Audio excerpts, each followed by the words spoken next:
K X plus M Y plus 4 equal to 0, এটা সমীকরণ 1। আর এটা হচ্ছে কত, 2x plus Y plus 1 equal to 0, এটা হচ্ছে সমীকরণ 2। তো বের করতে হবে কি, কে ইস টু এম বের করতে হবে, ঠিক আছে। তো ফার্স্ট কী করতে হবে, এটা হচ্ছে A1, এটা হচ্ছে B1, এটা হচ্ছে C1, এটা হচ্ছে A2 B2 C2। তো ফার্স্ট লিখে নাও, A1 ইকুয়াল টু এখানে রয়েছে কে, A2 ইকুয়াল টু এই জায়গায় রয়েছে এম, সরি এটা B2 B1 সরি, এখানে হচ্ছে কি C1 ইকুয়াল টু 4, দেন এইখানে A2 equal to 2, B2 equal to 1, C2 equal to 1। তো ফর্মুলা কি না, A1 by A2 equal to B1 by B2।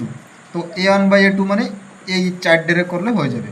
তো কি হচ্ছে না কে বাই 2, দেন B1 মানে হচ্ছে M, B2 মানে হচ্ছে 1। এবার বর্জঙ্গ করে দাও, এখানে এটা গুণ এটা গুণ এটা, কে ইন্টু 1,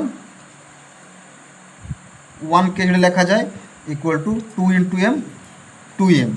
তো এইখানে 2 সাথে এমটা গুণ হয়েছে, তো এমটা এফিশিয়েন্টলি ভাগ করা যাবে, 1k by M equal to efficient থাকলো 2, আর এখানে 1টা কে সাথে গুণ হয়েছে, এফিসিয়েন্টগুলো ভাগ হয়ে যাবে, তাহলে কে বাই এম ইকুয়াল টু 2, এটা গুণ রয়েছে ভাগ মানে তলে আসবে।